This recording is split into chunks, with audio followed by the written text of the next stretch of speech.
Okay, welcome to hole number one at the 9 hole that I like to play. I never film this one because it's the first hole of the day and I always think I'm gonna play bad.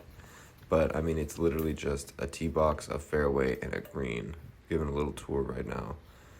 And it's slightly downhill. So it's like a great first hole. You just hit the ball straight, use a pitching wedge, half swing, just, get up under it a little bit and you'll be on the fringe of the green just like me, putting for birdie and almost making it. I was really excited about that one.